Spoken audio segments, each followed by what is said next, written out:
teman-teman, ketemu lagi sama saya di channel kesayangan kita ini, Florencia Moi Boru Hotang ya. Hari ini apa kabar sih kalian? Semoga kalian dalam keadaan sehat selalu dan semakin diberkati oleh Tuhan ya teman-teman. Hari ini saya mau bercerita ya tentang pengalaman saya memakai suntik pemutih untuk mempercantik dan menghilangkan jerawat. Tetapi bukan yang melakukan ini bukan seorang dokter, bukan seorang bidan, dan juga bukan seorang tenaga ahli kecantikan ya. Dengan siapa saya suntik di desa saya ini? Simak videonya. Jangan lupa di like, di komen, dan di subscribe. Terima kasih buat yang sudah mendukung channel saya. Semoga kalian diberkati Tuhan. Kenapa saya mau menceritakan pengalaman saya ini? Itu supaya tidak lain dan tidak bukan supaya menjadi pelajaran buat kalian juga.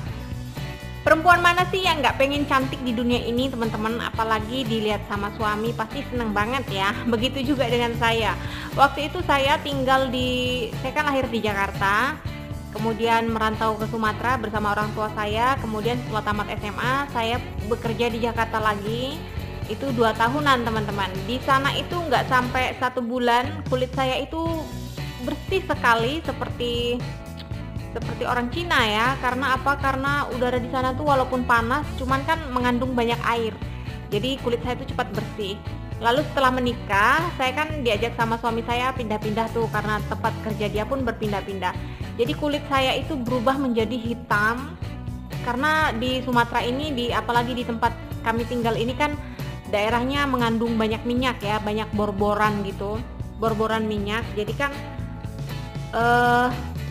udara panasnya itu kayak mana ya, tidak mengandung kayak mana, nggak bisa jelasinnya. Pokoknya orang yang kulitnya bersih pun kesini jadi hitam, jadi kayak orang kepanasan, padahal nggak kepanasan di luar gitu. Nah teman-teman, jadi saya tuh agak sedikit minder di depan suami kayak gitu. Di tempat saya ini dulu nggak ada anak-anak yang sekolah keluar untuk jadi perawat, jadi apa, nggak ada.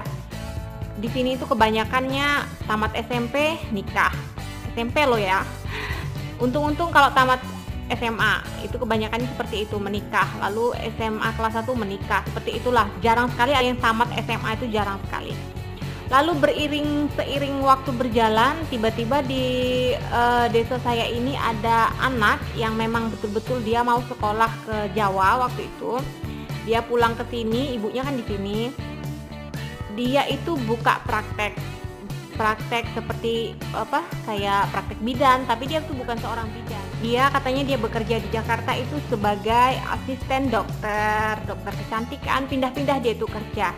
Sepertinya dia tuh seorang sekolahnya tuh di jurusan akper atau akbid lah kayak gitu. Saya juga nggak bertanya. Pokoknya dia buka praktek aja untuk berobat gitu.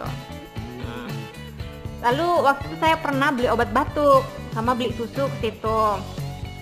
Terus dia tanya, kakak pengen nggak kulitnya putih dan cantik, katanya kayak gitu. Oh iya dong, sebagai seorang perempuan gitu kan, sebagai seorang perempuan yang pengen cantik, saya lah itu jiwa miskin saya itu bergejolak. Jadi saya pengen, oh iya dong, maulah mbak, saya bilang kayak gitu. Saya punya kak suntik pemutih, kata dia. Mau kakak? Itu suntik vitamin C katanya. Dia tuh bilang suntik vitamin C tapi bisa bikin putih, katanya kayak gitu. Terus saya tanpa pikir panjang saya tanya prosedurnya kayak gimana. Saya nggak tanya itu aman apa enggak, itulah bodohnya saya tadi kan. Terus prosedurnya kayak gini. Bulan pertama itu suntiknya seminggu sekali suntik itu 100.000 katanya kayak gitu. Itu berlanjut sampai 2 bulan. 2 bulan itu suntiknya seminggu sekali. Lalu di bulan ketiga itu suntiknya 2 minggu sekali. Terus di bulan berikutnya itu hanya sebagai perawatan aja, beberapa minggu, 3 minggu sekali. Terus lama-lama nanti sebulan sekali, katanya kayak gitu kan. Itu dalam ampul-ampulnya itu ada yang warna merah, ada yang warna kuning. Dan saya sisihkan dong ya, namanya juga orang nggak punya duit. nggak punya duit tapi pengen cantik, padahal mau cantik itu kan perlu duit ya kan teman-teman. Jadi saya sisihin setiap belanja itu, pokoknya saya niatin pokoknya saya harus cantik kayak dulu kayak gitu. Jadi saya kumpulin lah duit sisa-sisa belanja saya, pokoknya seminggu itu harus 100 cuman untuk suntik itu. Jadi iya mau, saya bilang kayak gitu kan. Terus setelah uangnya terkumpul, saya pergilah setiap minggu itu, tanggalnya dicatat sama dia teman-teman ya. Setiap minggu itu saya suntik. Suntiknya tuh di sini teman-teman. Di sini suntiknya tuh di urat ini. Pembuluh darah saya itu besar sekali, jadi kalau mau suntik itu gampang. Tangan saya itu seperti tangan kuli bangunan, jadi urat-uratnya tuh keluar semua. Kurus mau gemuk dulu juga kayak gini teman-teman. Nah, disuntiknya di sini kan teman-teman. Padahal saya tuh benci sekali sama jarum suntik teman-teman ya. Pertama kali saya disuntik itu waktu hamil anak saya yang pertama, itu nangis-nangis di posyandu. Tapi demi mau cantik tadi, jadi saya lakukan lah ya. Terus dia ikat tangan saya di sini, saya suruh genggam, lalu dia suntik, lalu saya suruh perlahan-lahan buka tangan saya, kemudian dia juga buka sini. Itu sakit luar biasa. Tapi saya tahan kan, saya nggak bilang sama suami saya mau suntik vitamin C, enggak. Saya diam-diam. Lalu saya lakukan itu 1 bulan berlalu kan teman-teman. Efek sampingnya itu, efek samping dari pemakaian suntik ini teman-teman, suntik vitamin C ini, itu kayaknya tuh dahaga, terus pengennya itu minum terus. Jadi nggak lapar, minum. Pokoknya 5 menit sekali minum, 5 menit sekali minum, kayak gitu terus. Kayaknya tuh badan ini kering kayak gitu. Tapi setelah 1 bulan berlalu teman-teman, itu reaksinya langsung terlihat teman-teman ya. Kulit itu menjadi lembab, lalu kemudian kalau tertimpa sinar matahari itu kita itu menjadi bercahaya teman-teman. Bercahaya, bersih sekali kayak gitu. Semua lipat-lipatan ketek itu biasanya hitam, ini putih teman-teman. Leher-leher ini kan biasanya ada yang garis-garis itu putih teman-teman, bersih, bercahaya gitu. Lalu jerawat saya pun hilang teman-teman ya. Saya seneng dong ya, wah berhasil ini berarti kayak gitu. Sampai-sampai teman-teman ya, ini bukan cerita bohong, sampai-sampai suami saya itu setiap hari itu nggak pernah pasti dia bilang, kok mama tambah cantik ya, kok mama tambah cantik, kok kayaknya tuh mama tuh bersinar-sinar. Senang sekali saya waktu itu, karena memang siapa sih yang nggak senang dipuji suami ya kan. Putih sampai semua orang itu bilang, kok tambah cantik ya, kok tambah cantik tante, kok tambah cantik ya mama Hope, kayak gitu semua teman-teman. Oh bangga dong ya, bangga. Jadi lama-kelamaan saya nagih teman-teman, nagih sampai 2 bulan itu berlalu. Lalu sampailah ke tahap yang kedua, itu ampulnya udah berubah teman-teman, bukan lagi warna kuning tapi warna merah. Lupa lah saya, pokoknya kuning duluan atau merah duluan lupa, karena memang udah berapa tahun yang lalu itu.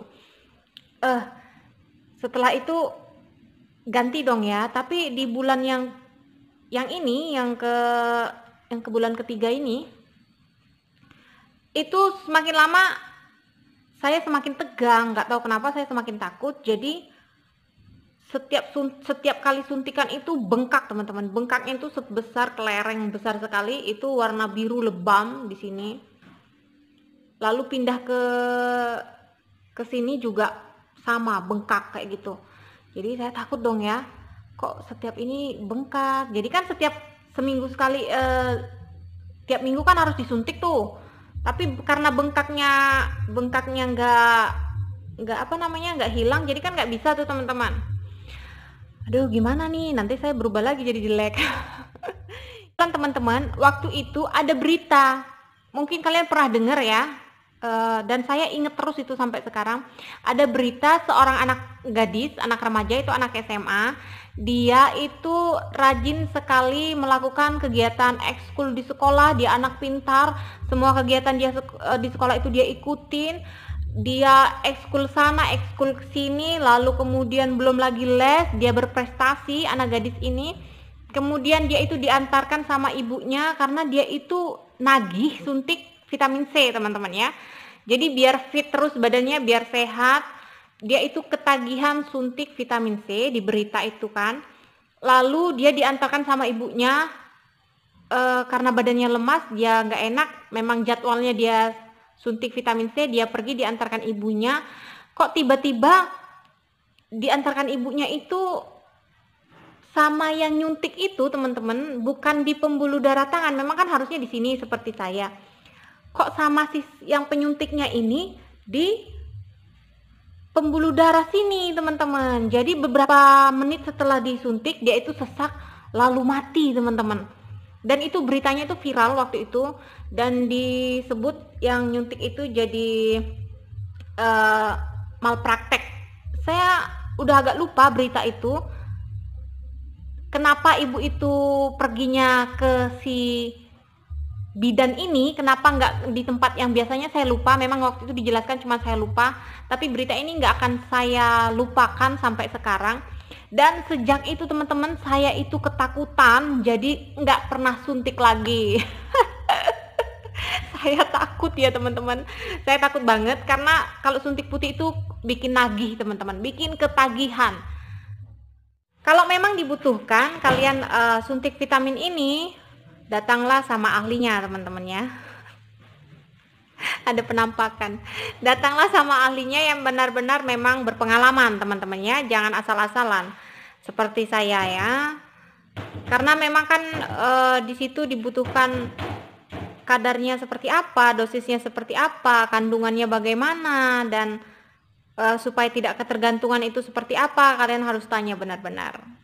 Kalaupun memang itu dibutuhkan sama kalian, tapi kalau enggak ya nggak usah lah ya, lebih baik ya teman-teman. Buat kalian yang sedang melakukan suntik ini, suntik pemutih kayak suntik vitamin, itu namanya kan suntik vitamin C ya, tapi bikin putih, bikin kulit bersih dan jerawat itu hilang, benar-benar hilang teman-teman, mulus kayak artis kurasa ya. Karena waktu itu memang sempet saya agak lebar kuping karena sering dipuji orang kalau kemana-mana cantik gitu.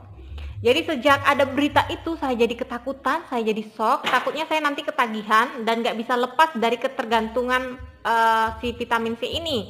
Jadi setelah itu saya berhenti teman-teman, sama sekali saya nggak mikirin, udahlah ya udahlah, kalau mau hitam lagi ya udah terserah. Terus memang pengaruh banget sama saya teman-teman ya. Saya memang nggak bilang sama suami saya suntik putih, enggak. Terus saya berhenti pun saya nggak ngomong sebelum dia tanya, kok kenapa kok kayaknya lain, kata suami saya. Setelah saya menghentikan 1 bulan nggak suntik lagi, suami saya tanya, kok kenapa nggak putih lagi mah, nggak bersinar lagi kayak gitu. Barulah saya cerita teman-teman ya, kenapa saya bisa putih, bisa bersih kayak gitu. Terus saya bilang sama suami saya, gimana kalau kayak gini aja? Ya udahlah, nggak apa-apa katanya, yang penting mama sehat kayak gitu. Itulah teman-teman ya pengalaman saya pakai suntik putih, suntik vitamin C beberapa tahun yang lalu. Jadi kalau kalian sedang pakai suntik-suntik ini, hati-hati teman-teman ya, itu bisa membuat Anda ketergantungan. Jadi gak usah aneh-aneh lah ya, yang penting kita sehat, karena itu pengaruhnya ke ginjal teman-teman. Jadi kalau kalian suntik putih nggak rajin minum, yang diserang itu adalah ginjal kalian. Itu deh ceritanya teman-teman. Memang segala sesuatu yang berlebihan itu tidak baik, jadi kita harus mensyukuri apa yang sudah diberikan Tuhan sama kita. Jadi kita jangan masukin racun-racun ke dalam tubuh kita. Yang penting kita itu jaga kesehatan, kita jaga pola pikir kita, hati kita, dan tetap bersyukur. Nggak apa-apa deh yang sekarang item-item lah, nggak apa-apa, yang penting sehat. Oke lah teman-teman, itu cerita saya ya. Terima kasih yang udah mau dengarkan, terima kasih yang udah like, yang udah komen, yang udah subscribe. Kalau kalian punya pengalaman sama kayak saya, silakan komen di bawah ya teman-teman, nanti saya bales. Oke, sekian ceritanya. Dadah. Sampai jumpa. Tuhan memberkati. Sampai ketemu di video berikutnya.